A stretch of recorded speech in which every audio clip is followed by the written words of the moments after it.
you get to play a lot of games, and that's what I mainly like, you know. Getting to play different teams, always fun. I prefer to play more games, you know, especially if you play 2 games per day, so you kind of get into it, you know, get into the mood.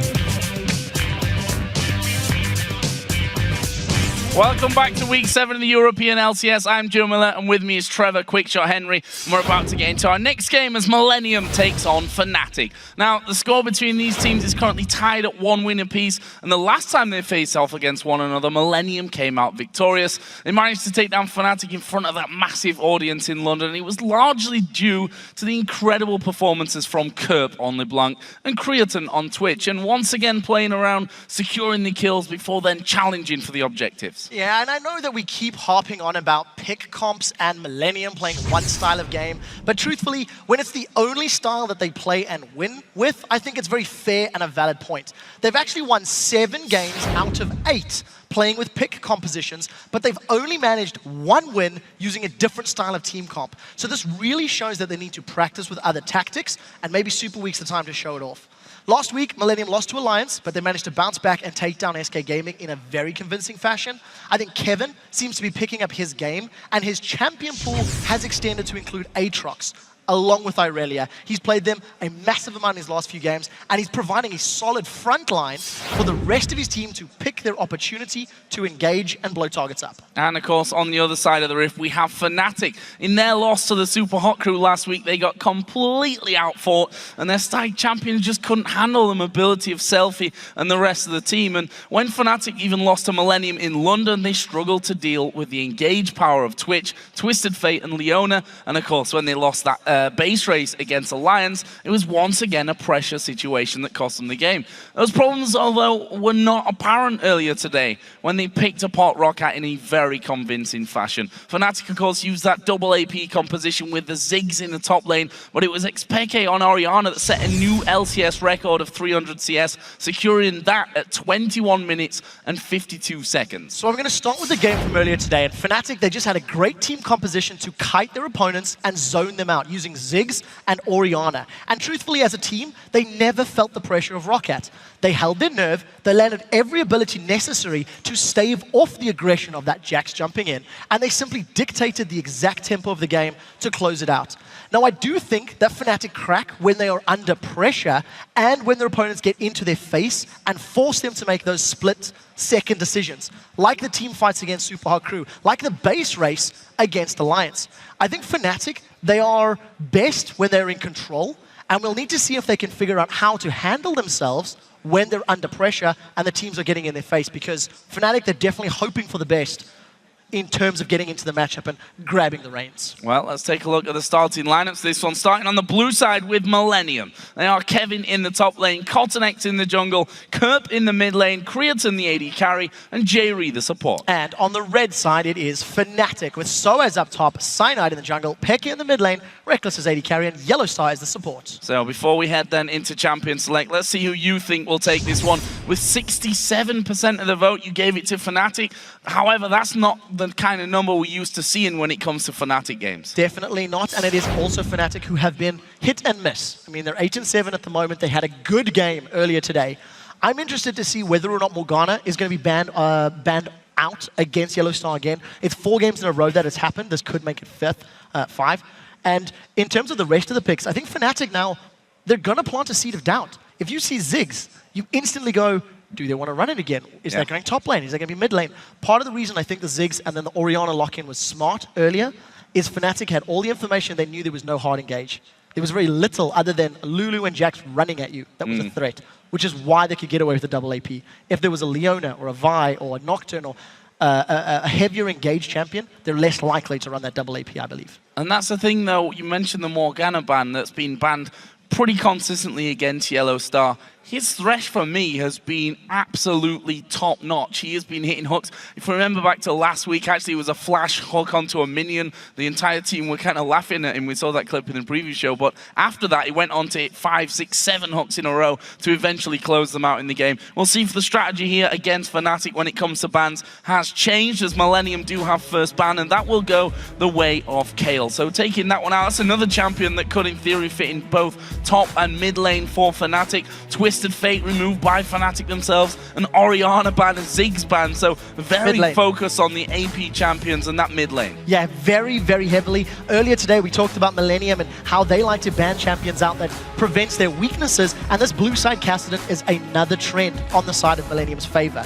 With all of the heavy focus on these mid laners, we may be seeing something a little more oddball. Lulu is available. It may be first pick worthy, but Kerp likes to run his assassins. He likes to run LeBlanc, and he's still running LeBlanc even without the silence on her Q. Yeah. So, you know, it's a difficult situation to be in. If Lulu's not taken, I would imagine Fnatic would consider snapping that one up. Wonder here as well, with the Twitch ban, whether Lucian becomes a first pick priority for these teams. I imagine he comes either in Millennium's first pick or Fnatic's 2 picks here. Millennium, you can see, really running that clock down, and a very thoughtful look on Kevin's face as Millennium look to choose their first champion here for this game. They will take the Lulu, as you predicted. So it's primarily because of the limiting factor in terms of mid laners. There are so many champions removed from the pool. The interesting thing is whether or not that's going to be a top lane Lulu or a mid lane Lulu. Last week, I got super excited when I seen Lulu because in my head, she's now a top lane champion because of how many European teams are running her there. But it is something that we continue to see in that middle lane. One of the other interesting factoids is that all 3 junglers are available. So Cyanide has the option to go Lee Sin, Elise, or Evelynn based on whatever he's looking for comfort-wise, and it's going to be that Lee Sin locked in. Yeah, Lee Sin and the Lucian pick up there. We expected that in the first rounds of choices, and it does go over to Reckless in this game. The Morgana was left open this time around, and I mentioned that, and Millennium start to hover over that one, so we'll see whether they want to prioritize the support in this one, since there's already an AD carry and jungler over on the other side. And will we see Tristana here in the European LCS? We are going to see that locked in, and obviously in North America really come to prominence last week. Definitely. A lot of the auto attack champions we were expecting to see on 4.10 took a little while longer to filter in. We did see Caitlyn in the opening weeks, but I believe 4 or 5 games ran Tristana in North America. I want to see where Creatine decides to build. If he's going to go for the likes of a Blade of the Ruined King, or if he wants to rush the Infinity Edge first, especially considering he's up against Reckless and Lucian, who you're very confident is going to go Blade of the Ruined King into Ghostblade. So the power spike will definitely be in Reckless's favor in the mid game. But the longer the game goes, the scarier that Tristana is going to become. Wow. Top lane Soaz. Top lane, well, top lane Soaz. Thanks, Captain Obvious. All of this top talk has thrown me off.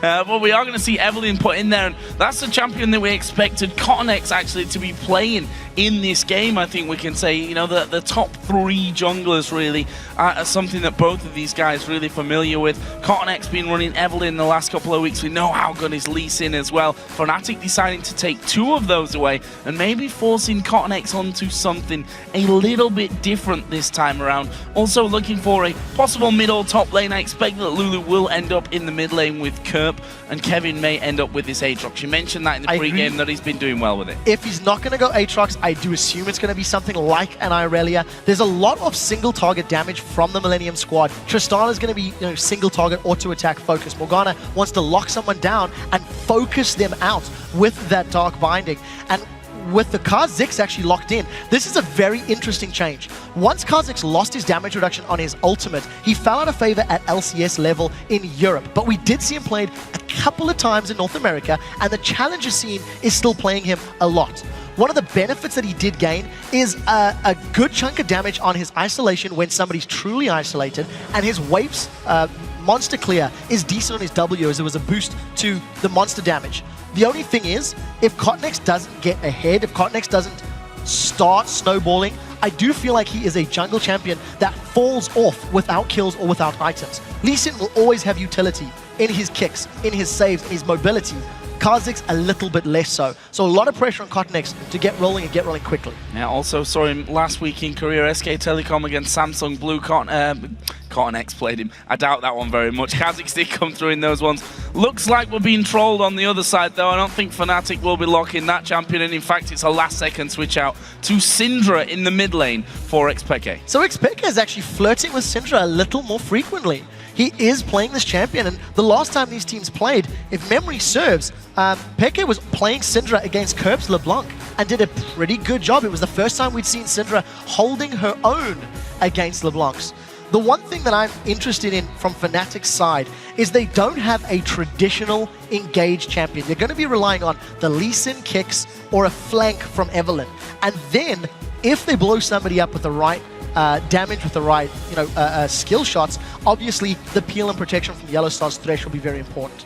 I do, however, like Millennium's late game scaling. Lulu's going to get better. Tristana's going to get better. Aatrox is going to become terrifying as well. And we need to see how Millennium handle themselves. Well, going to be a good game, that's for sure. Guys, which lineup do you think has the edge? Tweet #MILWin or #FNCWin to @LOL Esports. We'll see who you think came out ahead. 67%, I do believe it was the vote in favor of Fnatic before we actually got into picks and bans on this one. So, be very interested to see if these compositions and a couple of different little picks coming out have swayed your mind. I think it may have swayed mine a little bit there. An interesting strategy from Fnatic, seeing Millennium not locking in the Evelynn for Cotton X and saying, you know what, let's take it for the jungle and we'll put Lee Sin in the top lane with Soaz. This is what I want to see from Soaz, is whether or not his performance on Lee Sin is going to be telling. Because when Soaz is having fun, he does particularly well. And when he's not necessarily psychologically in the game, he does tend to struggle. We've seen his Ziggs game earlier. He was talking very positively in the post-game interview in terms of coming back to grounds. And very important for him is finding the 1v1. It's clear Soaz doesn't like 2v1s, doesn't like 3v1s, doesn't like tower dives. So if he can get the matchup against Kevin, that could do a whole lot to help his comfort zone and bring him back into this game. And Soaz, we've been harping on about him since the dawn of time, it seems, that he's a player who brings such new and diverse champions into this top lane. I'm not trying to say that Lee Sin top is particularly a new thing. Of course, it's been around since, well, pretty much as long as Soaz has. But the fact is that he's not scared of choosing something different. And we see it today. Ziggs top lane and a Lee Sin top lane. Definitely two champions in the top lane that are not traditional right now. Yes, and Soaz has always been that player that does go against the curve. I think is the best way to explain it. Regardless of where the meta currently is, Soaz will try to force his playstyle, his preferences onto the meta.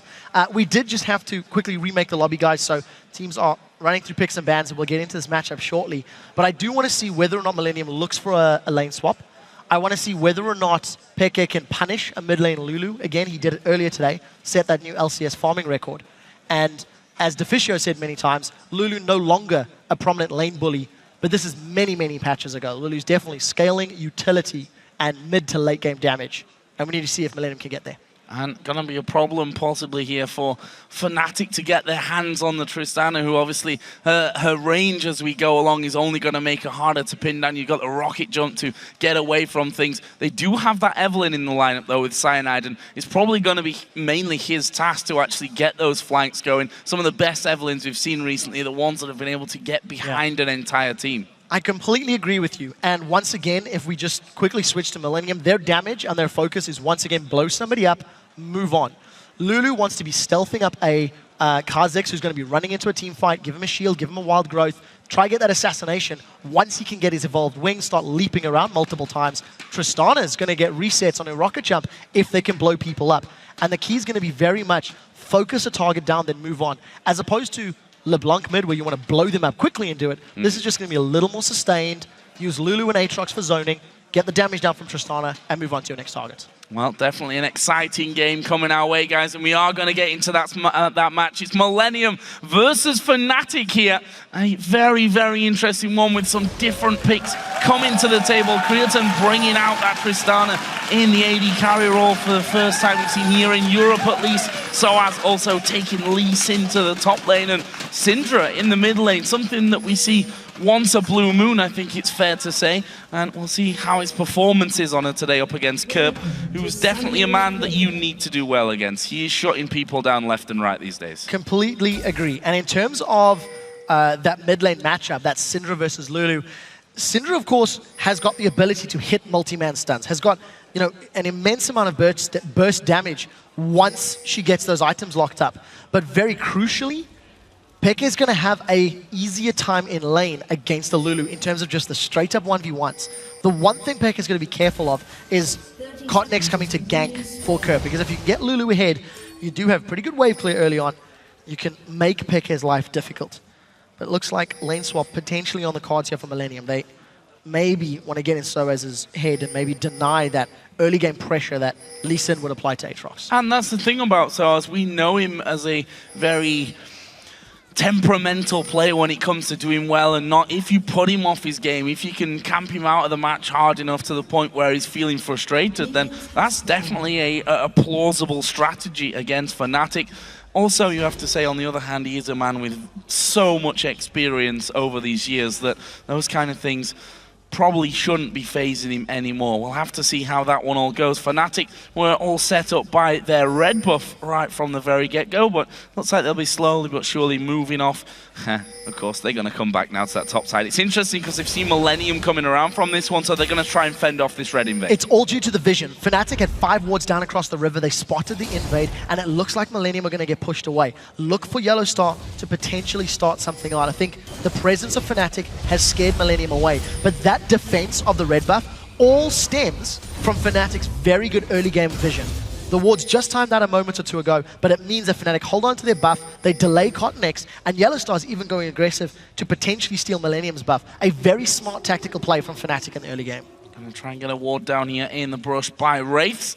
And actually doesn't have a ward available, so that'll be a difficult task for him if nothing else, but he will have vision of it, and we see that Fnatic are already moving down from that one. Cyanide and Soaz are there to help things out, so this red buff is going away, and that means a 3-buff start for Fnatic. Such a smart play from Fnatic. Their trinket wards in the river allowed them to defend their own buff, and then a very decisive play from Yellow Star. He was a good 10 or 12 seconds ahead of the rest of his team when he went for that invade, because he was so confident that Cotton X was going to secure his own blue, and it just means that Cyanide's going to get a little more experience and, very importantly, slow down Cotton X's jungle clear as well as his level gain. So I like the start, but it does mean that Fnatic are in the lane swap scenario, so we'll need to keep an eye on Creatine and Jerry if they opt to hard push this lane. When you've got a Tristana, you somewhat automatically do the moment you put a point into that explosive shot because of the splash damage when you kill minions.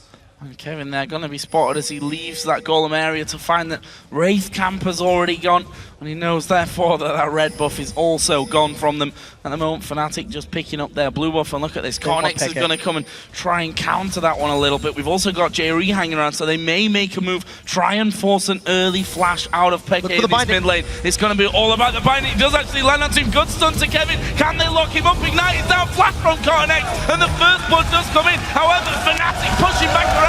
Do manage to get a kill back there onto Cotton X, but that will be all she wrote in the mid lane. It's one apiece. First blood going over to Millennium. Very, very important kills there for Millennium to get the kill on Lulu, which is great. Going to help out against Peke. What I like about the replies, Fnatic responded very, very quickly. With the kill onto Cotton X by Cyanide, he's also got himself that blue buff, so refreshed his buffs, and he's going to continue farming up with that Evelynn, so going to help him with further clear speed. Good play by Millennium, well countered by Fnatic. Both teams sitting even, only 200 gold separating them. Just want to point out something interesting as well from Creatine's side in the top lane, as Fnatic are actually doing Dragon here. He's level 3, but has only skilled up Rocket Jump up until now. Doesn't want that explosive shot because he doesn't want to push that wave out. He wants to keep that frozen exactly where he wants it. Either way, it might mean that Millennium lose out on a Dragon here. Pink Ward's gone over the top. Dragon is already low. Fnatic tanking this one up. Will they be able to get in there for the steal? That was real close, but Fnatic do get it in the end thanks to Yellow Star. Very, very close. Last auto attack from Yellow Star securing the damage. A little bit of an uncharacteristic late smite from Cyanide. Definitely known as one of the best smiters in Western League of Legends. And as you rightly pointed out, Creatine with a single point in the Rocket Jump, I think it's a good time to tell everybody Rocket Jump was also adjusted in 4.10. It is slightly more accurate when calculating where you land and how it interacts with jumping over walls. So we need to see how well Creatine can use that mobility. We're going to get set up for another fight in the bottom lane, and it looks like Fnatic have got the numbers advantage. It's 4 versus 3. Millennium decide not to engage because Jerry's Dark Binding didn't connect.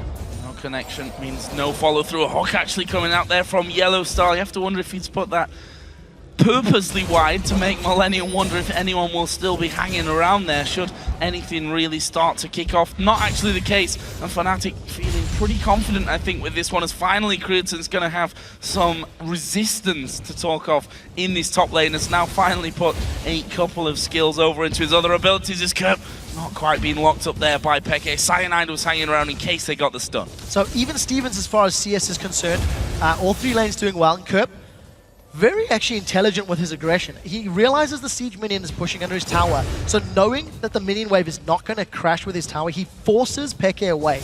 Just that little bit of poke means Peke loses out on a couple CS worth of experience. He's not lost hitting all of those minions until that very little cheeky play. But I like the aggression from Kerp. Considering how passive we've seen Overpower play Lulu earlier, it's nice to see Kerp getting in Peke's face and trying to punish him. Let's have a look down CS across the board. There is a lead for Creaton after freezing that wave up top, 56-47. So holding himself a nice little lead. And you can see there in the bottom left that he has now skilled into his different abilities, including his ultimate up at level 6 already. However, up against Lee Sin at level 4 and Evelyn at level 4 still might have a bit of trouble on his hands.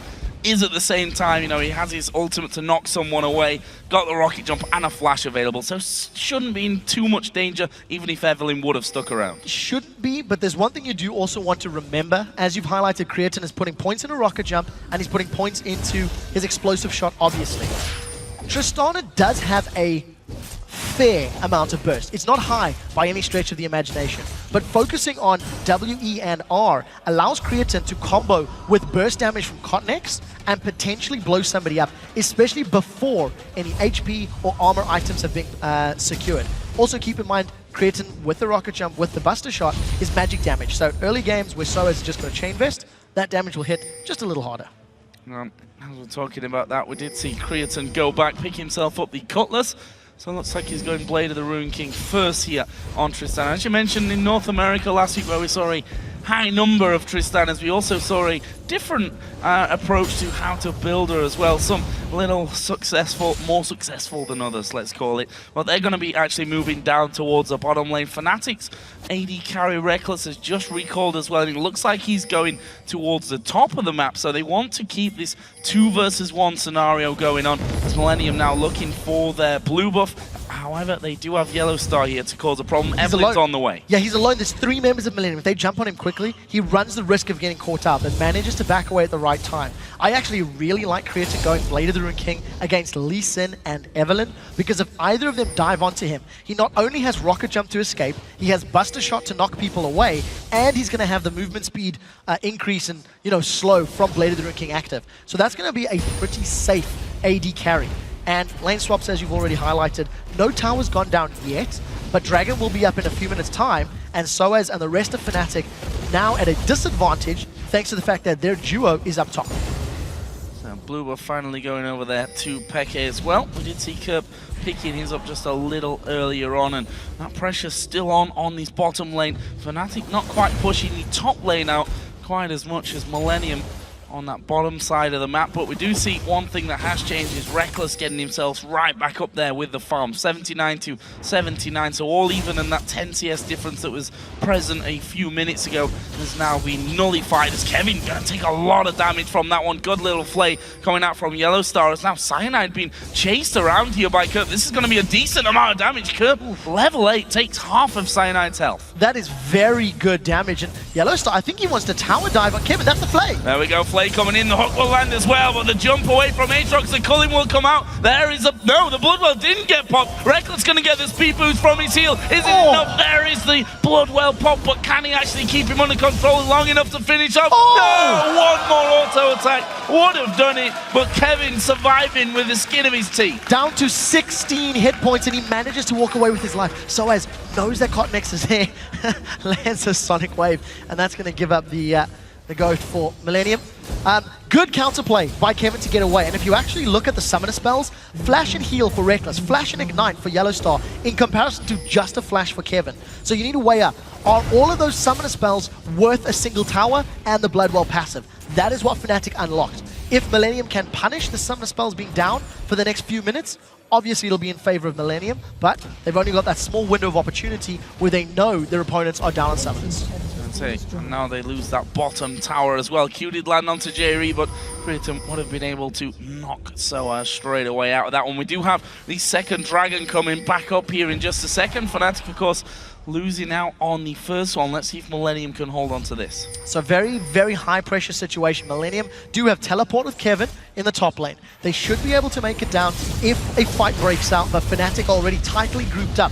Millennium are split. We need to keep our eyes on Kevin's teleport. He started it. Here's the fight. TP coming down. Soaz already at half HP. There is a wild growth right in the middle, but Cornex's going to be focused. Cyanide will have to flash away. And Millennium looking to chase this one. There's Reckless getting bound up. Soaz actually diving back in. Fnatic also low. There's the double kill. Creator not following through. He knows Peke is still dangerous at full health. In the end, though, they managed to get a 2-for-1, and they turned back around to Dragon, which, of course, was taken by Fnatic last time around and told little lies before that. But Peke's not done here. Blue buff is on. He's going to see a TP coming in from Soaz as well, down towards the Dragon that's only at half health, and Millennium have vacated. 1-for-2, and Fnatic look to be securing the Dragon. Millennium haven't necessarily given it up yet. Going to look for a steal attempt, and we'll keep our eyes on that. If it's going to happen, oh, Kevin may even go in. Not this time. So, 1-for-2, Fnatic get Dragon. They still come out ahead in net gain gold. But what was very interesting to see was the team fight and how convincing it was for Millennium. Fnatic had a tighter group. They had more members stacked up in the Dragon Pit area. Millennium came in with a flank and a teleport from Kevin.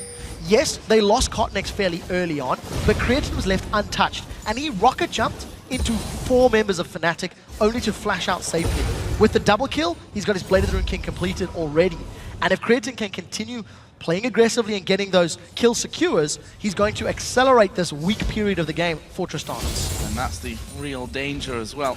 The faster he gets to that late game destruction, honestly, that you have when a Tristana gets that far on, it's going to mean problems for Fnatic. We see there more free farm for him down on this bottom lane. Kerp also trying to get back in there. And there's the they want to go on Kerp. Experience difference over time between Kevin and Soaz as Kerp here. I don't think he's in that much of trouble. We'll have to use his wild growth, but won't take too much damage from that one. Soaz recently has been doing really, really well there with the experience. So 2 things to note regarding Soaz. He missed the Sonic Wave there to initiate the gank, and thanks to the pressure that he's been under on the bottom lane when he was defending from Millennium, he is now down half the CS. Oh, they've got Creatin! They've got Creatin and they could kill him as well. Expect they will actually get there on Jerry. Gonna be kicked away as well, and Millennium in all kinds of trouble from this one. Cotnex will go down, and Fnatic, just like that, pick up 3 kills without really losing much health. Soaz the only one that's lost any real health in that one, and this is surely a turret for them as well. It's already low. Out of absolutely nowhere, Fnatic string together 3 kills. And if you look at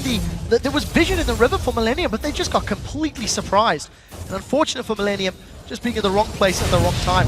Take a look at the vision on the minimap. I mean, Fnatic were just standing in the one bush that wasn't warded up, and just a great engage. No hesitation from Fnatic. Cleaning up. You can see Cyanide zoning away on the top half of the map. Very strong play, and just unfortunate for Millennium. Didn't have the vision. Fnatic punished them for it. Punish them and now have a healthy gold lead as well to boot. They'll be sitting at about 3,000 here. Their lead, 2-1 up in turrets. And if you look at the kills, spread perfectly across the board at this stage of the match. A kill for every single man on the team. As Millennium go back to that spot where they were, well, they caught untimely deaths, let's call it, just a few moments before, and are able to clear out a couple of Fnatic wards. They've also sent Creatin back down into this bottom lane where a healthy minion wave has built up for him. He's obviously going to shred straight through that with Explosive Shot. Yeah, I also want to highlight the fact that Yellowstar is once again going for the Talisman of Ascension as his first item on Thresh. In terms of European Thresh players, we're not seeing everyone trend towards this. We are still seeing a lot of Relic Shields. And I like the fact that there is diversity and itemization in the same role. I also like the fact that for Fnatic, because they lack super hard engage, they're reliant on a flank from Cyanide, which is reliant on positioning from Millennium. If you can get that Talisman of Ascension to allow Syndra or Evelynn or Lee Sin to land their key abilities quicker, it creates your engage possibilities. And it does look like Soaz is still behind on CS. He's picked himself up that Sunfight Cape, so going to go for that tanky front line. And I do want to see how he itemizes, because this is the first top lane Lee Sin in Europe on 4.10. So Peke going to come down bottom. It's clear the Fnatic may make a play on this outer turret, and I don't think there's really anything here for Millennium to stop them. We saw Jerry was hanging around, but he was forced to back away, and this will be at least half of the turret going down, and may even be more. Look at this though, Fnatic playing it very safe as they do kick Kevin towards their own turret. Can they actually lock him up? He's got Bloodwell available, but he's not going to get that popped here inside of the Tribush. Fnatic sit right on top of him, and as Kevin tries to get off, Soaz will pin him down for another kill. I actually like the fact that Kevin did not blow either his ultimate or his flash. He realized he was going to get chased down, and instead of wasting the cooldowns, with teleport available meant if Fnatic started any other objective fight, Kevin could respond. Well played by Fnatic. They shut him down, punished him from overextending, and for not having, overextending in a lane without a tower. So a little bit of a misplay from Kevin. Fnatic punish it well. What is the next port of call for them, though? We see them moving through the Millennium topside jungle. They've already got good vision on that side of the map as well, so Millennium not really safe to be going in this one. I think this top inner turret may just be going down here. Millennium have got a couple of men recalling from the mid lane. Only Kevin here to defend. Millennium have got really good wave clear, but you need to be in the right area at the right time in order to make use of it. And unfortunately for Millennium, this looks like another 50% worth of towers HP lost, just by not defending the right place at the right time. And Fnatic have done such a good job that Pick is left uncontested in the mid lane. So Fnatic are just dancing around the threats of Millennium and slowly chipping away at their objectives. We're not even 20 minutes into the game, and Fnatic is punishing the inner turrets in the top and middle lane. This is very uncharacteristic for Europe as a region, and Fnatic are doing very well. Well, this is a Fnatic that we were used to from before, a team that would always utilize split pushing, whether they had real split push champions in there or not. And that's something that's certainly causing a couple of problems so far in this game for Millennium. However, they have all grouped up now because look at that top left timer. We have the Dragon here in 10 seconds time. And for the second time in a row, Kevin is going to be pushing the top lane with teleport. He will be doing battle with Soaz shortly though. And Kevin has not really completed any major items. He's just got that Ninja Tabi, Vamp Scepter, and the Chain Vest. So let's see if he wants to even take this duel. It doesn't look to be the case. A little bit afraid of that Sunfire cape for Soaz. Should be as well. Soaz going to have the control to keep him locked up here as well. Kicks him against the wall. Will he have the damage to actually finish this one though? He's already used his kick there, so won't be able to stop Kevin from TPing away. But Kevin more concerned about getting away with his life. There's a slow. Where's the Q? He's got to get the Q onto him, and he doesn't manage it from this side. But Soaz just showing, even with a Sunfire cape, double Doran's played in there, he can hold Kevin down. Manages to force Kevin's flash as well, and Fnatic now have positioning on the Dragon. Notice Soaz is instantly recalled, so going to heal himself up, and we may see both teleports being used, and that's where they are. Now, it's up to Millennium to blow somebody up if they want to win the fight. Fnatic trying to get in there, but Dragon stolen away this time by Cornex. They've got a kill as well onto Cyanide. That means that Millennium can keep pushing, but have they got the control to actually lock anyone up to get a kill from this? Curp going in towards Soaz. Ignite was down, but that won't be enough damage to finish off Lee Sin. Either way, Millennium get their first Dragon of the game, thanks to a nice steal from Cornex. And they also pick up that kill onto Cyanide. Thanks to a very decisive initiation, Millennium get the damage down onto the jungler. Unfortunately for Millennium, they aren't able to get anything more than that Dragon, but they'll be happy with that, closing up the gold gap. And again, a team fight going in favor of Millennium. The one thing that I really liked about this particular play is you'll notice Cotnex and Kevin just instantly focusing down Cyanide. Unfortunate that none of the other crowd control landed from Millennium, but regardless, you can see the focus and how they want to play their comp. Get onto a guy, eliminate him, and allow Tristana and Kha'Zix to rocket jump and leap onto the next target. This game's staying close at this point, until it will be a lot closer if Millennium are able to get a second Dragon in a row. Meanwhile, Reckless trying to finish off this outer turret in the bottom lane. It's the only one of the outer ring that's still left standing, and they're going to get it with this wave. Yellowstar there for backup, but they probably need to leave right now. Creaton and Cornex are both going to be coming in for this one, but as he takes a Lantern, deciding against it. In fact, Yellowstar flashed to give him even more distance. Yeah, really wanted to get away. You've always got to remember that when you're dealing with that Kha'Zix and Tristana, they've got such great gap closers already built in with the rocket jump, with the leap. And in addition to that, if they get caught by the slow of the rocket jump, there's the reposition ability of the Buster. So Fnatic playing it safe, they get the tower, and that only cost them a flash. And it's the second time this game Fnatic have been willing to sacrifice their summoner spells in the pursuit of an objective, in this case, the bottom lane tower. Well, the Summoner spell's going to come back up. The towers, unfortunately for Millennium, aren't going to be. However, you always have to wonder after that if they'll be punished for using those Summoner spells in that way. At this point, though, we see Jerry and the presence of Kurt forcing Peke to be a little more cautious on that middle area of the map as he tried to clear out that pink ward. And look at this, they're setting up for it again, waiting for someone to move in as the binding comes out, doesn't connect onto Yellow Star. They'll finally get rid of that pink ward. Yeah, I dare say that was optimistic at best, but nevertheless, it's worth an attempt. It's interesting to see Creatine going for the Blade of the Rune King as his next item. On the Tristanas that we have seen stateside, it's sort of been played into Infinity Edge, making use of that late game power, late game scaling. And it's also interesting because the magic damage from the Buster Shot and the Rocket Jump are not really amplified by the Ghost Blade, with the exception of cooldown reduction, allowing you to get them out a little more frequently. So I want to see in team fights whether or not the Ghost Blade, Blade of the Rune King, culling is more effective than Creatine's simple right-click auto attacks, because that's really, for me, who Millennium needs to keep alive, to get damage down, to help win these team fights. Not to mention the fact that from Creatine's Q, he's going to have 75% attack speed increase for 7 seconds as well. So we'll have to see how that build all works out for him as we go along. We can't deny, though, of course, his range getting longer, and that becomes more and more of a threat as the game goes on. That extensive range is something that Creatine needs to take advantage of. You know, because the 7 seconds on his rapid fire Q will match up with 6 seconds on his...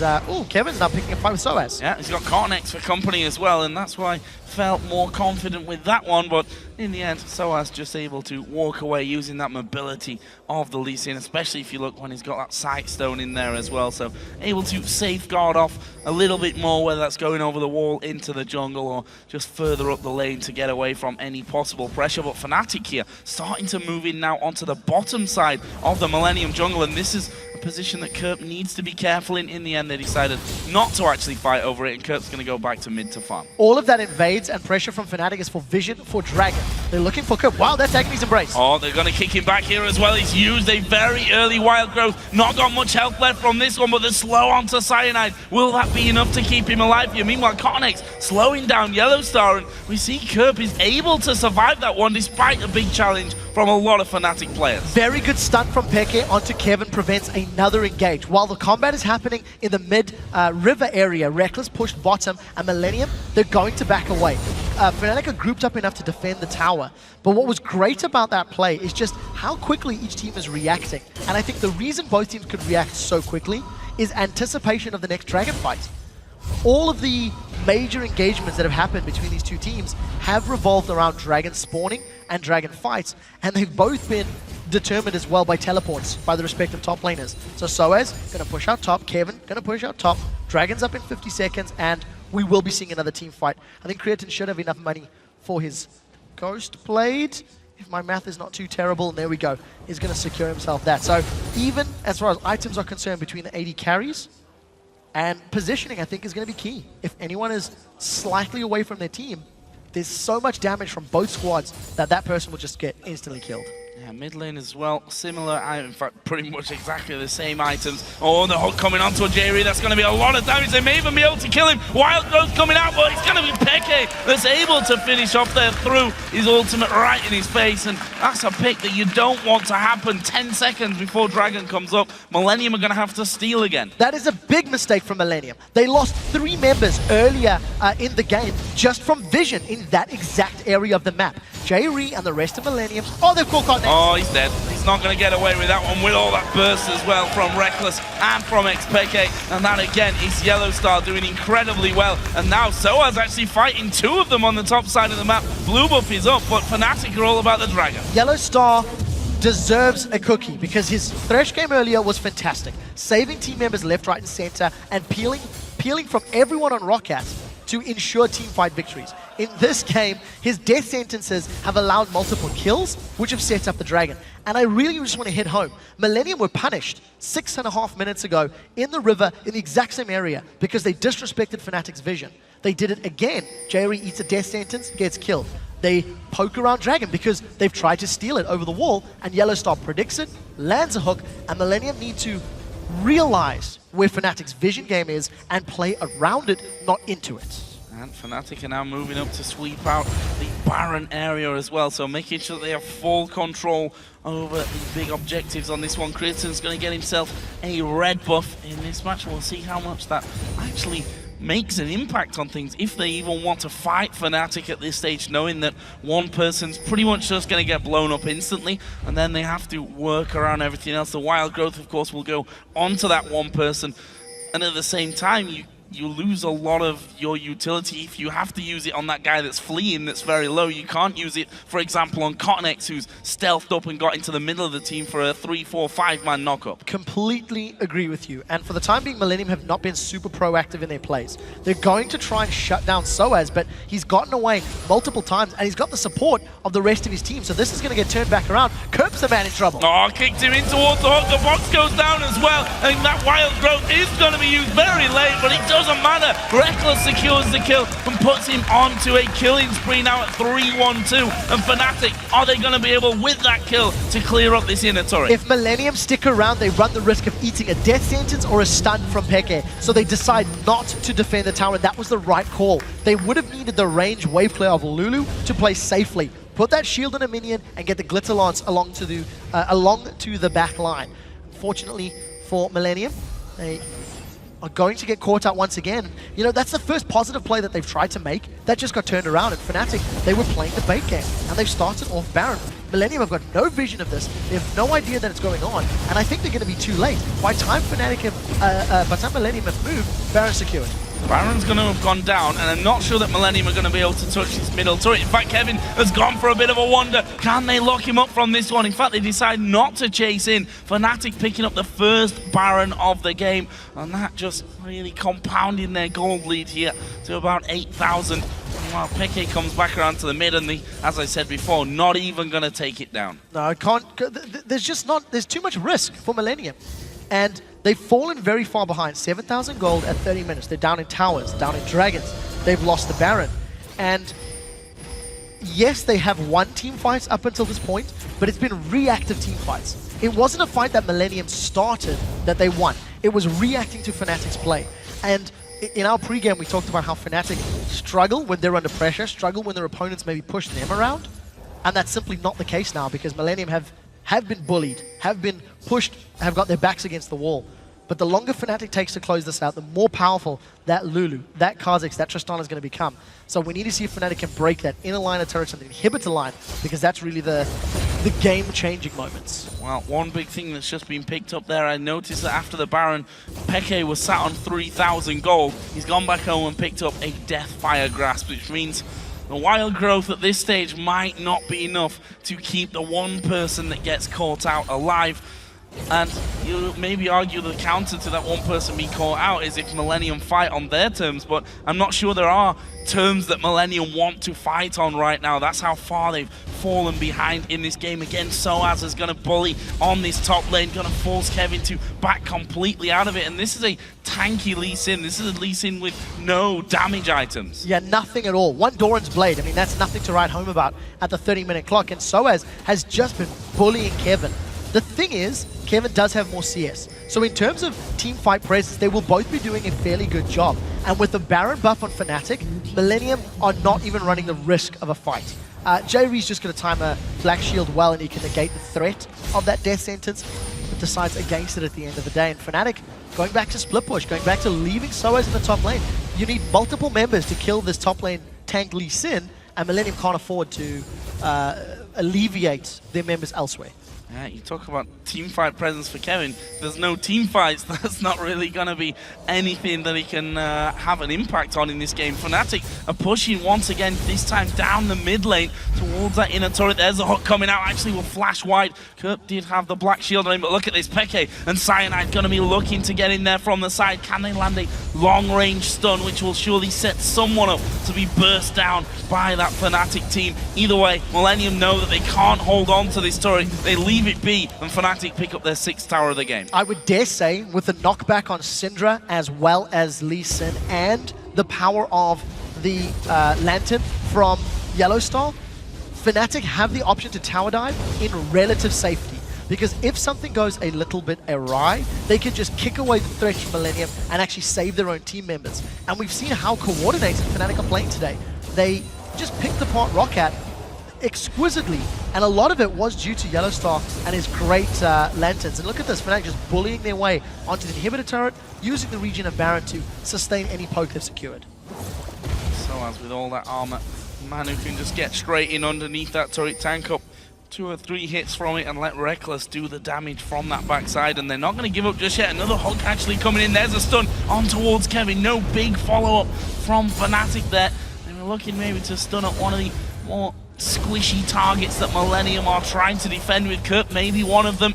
The stun though, chipping him down in HP, and Fnatic using that Syndra over the top of the wall to keep Millennium at bay. There's a binding coming back, the hook not quite landing, but Fnatic won the turret here, and they've already got it down to less than half. No Baron left on Fnatic, and now Millennium feel a bit more confident to push out. Unfortunately, the damage is done.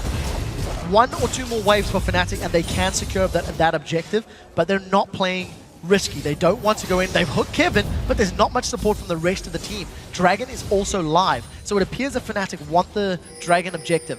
They just need to be careful with team fights, because that's where Millennium have secured their kills previously and have actually been able to push Fnatic around. That was before they were 10,000 gold down.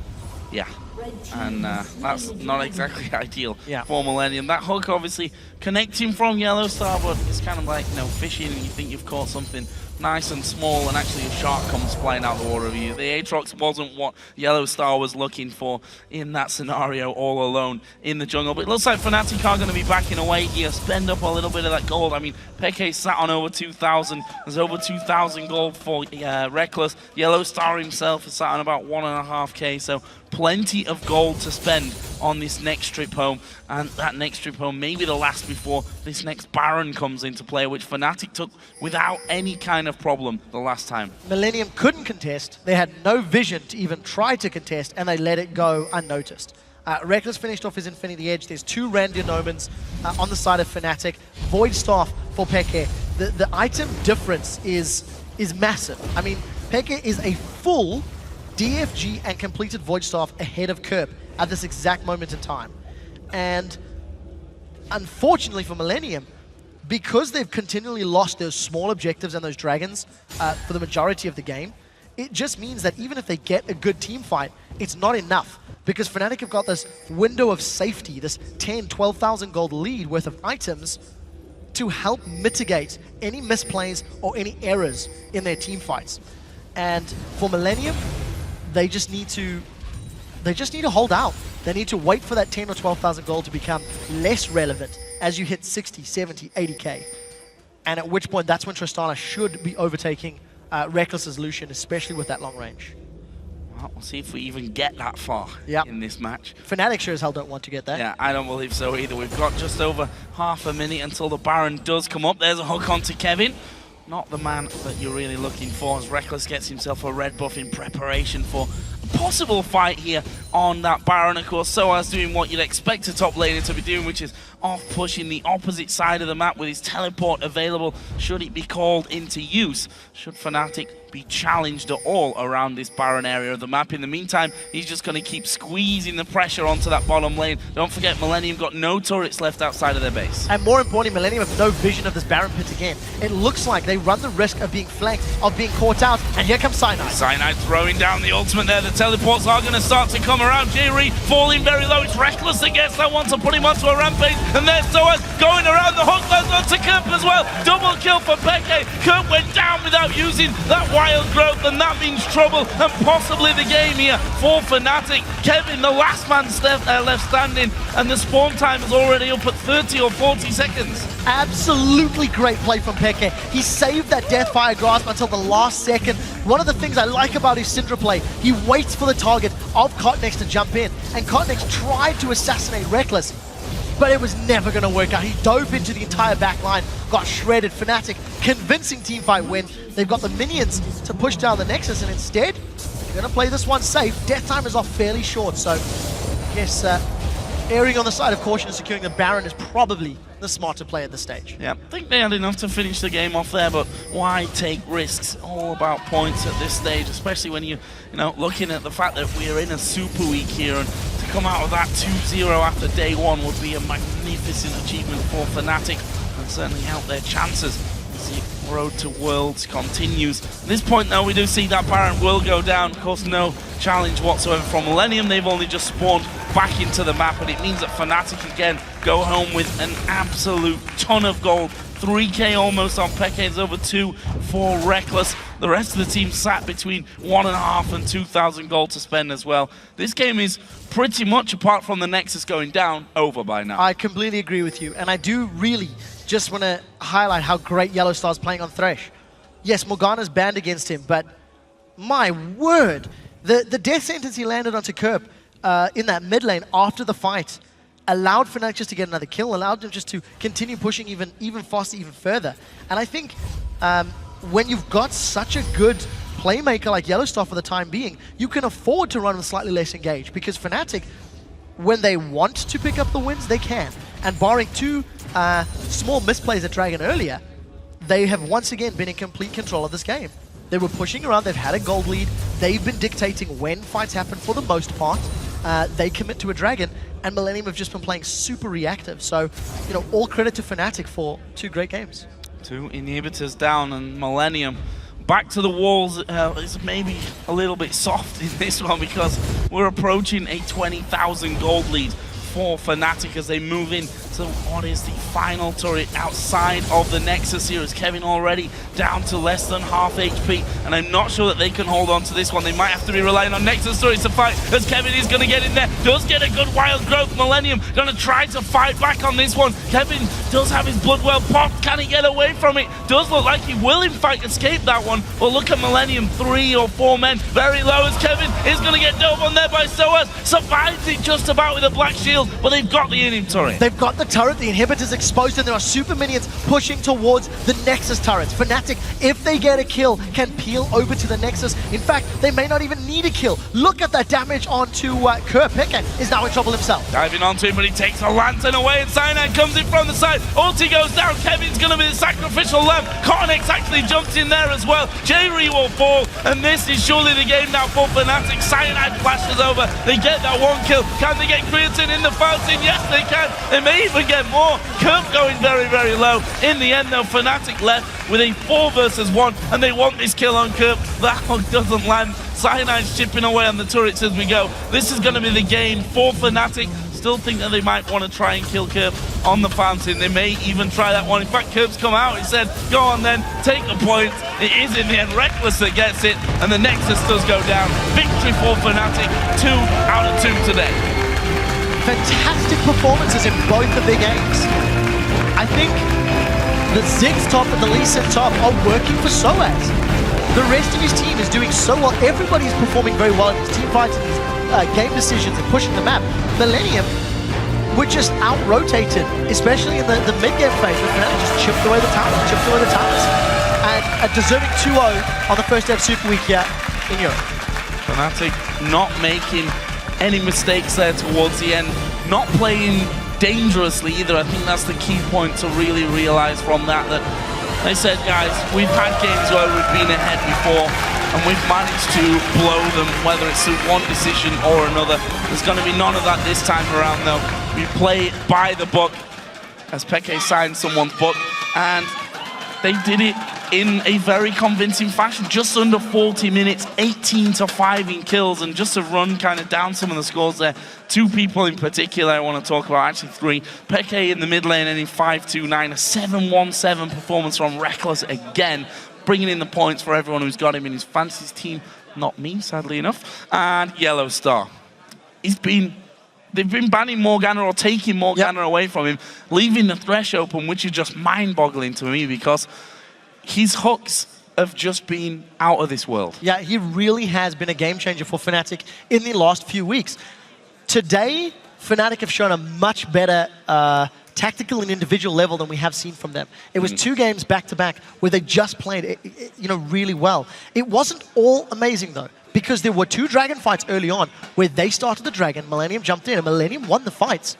The problem for Millennium is they were not confident or they were not able to start those fights again or again. So Fnatic just kept making the plays and chipped away a lead, which eventually became a massive downfall that crashed on Millennium's head. Well, Fnatic already won half of their games from Super Week. 2 wins out of 2 here today. But now we're going to send it over to Shox, who's Riffside with Yellow Star. Thank you very much, Joe. 2-0 already indeed. 2-2 to Dream. Just kidding, of course. Great game from you guys once again. Tell me what you focused on coming into this one, because obviously back in London, it didn't go that well versus Millennium. Yeah, against Millennium, we make sure that Kerr doesn't get his comfortable champions, which are mostly Assassins and Roams. And once he gets 1 or 2 kills, he gets really fast out of control. And with Twitch in London, it was really a pain. They had a lot of engages, and we wanted to make sure that they didn't have the same. So, yeah, we focused on that. And again, your Thresh play was phenomenal, 1-0 and 15 if I'm not mistaken. It seems like you personally have taken another leap in your skill level the last couple of weeks. Do you feel that that is the case as well, or is it only now being reflected in the games? I've always felt confident, even before, so I've always wanted to improve, and that's why I want to set the mindset in my team, and so we can have a really strong level. But yeah, after my Thresh fails, you know, you want to prove yourself, so I just decided to pick him up because he's a really strong champion. Thresh fails? I don't remember that at all. Finally, this is generally the time in the season that Fnatic turns it on and, you know, in the run for the playoffs. How do you guys see that reflected in the way you're training and the things you're focusing on? Has that stepped up a level? You never want to see your team falling down, so you're always giving your best, but sometimes it turns out that you have more motivation at some point. You know that he's coming closer and you just go all in, and then, yeah, you can see that it's going better for us. Yeah, absolutely. Congratulations and thank you very much. Thank you. All right, it's time for us to take a quick break, but when we come back, Alliance takes on the Super Hot Crew. We'll be back in a 3.5. Stay put. They have no shield. Go, listen. Go. Listen. Ouais, on peut prendre un keep on the lantern. I can keep going. Morgana. Kha'Zix, nice. Back. Go. Nice, going. Slow. I don't have. Nice, going.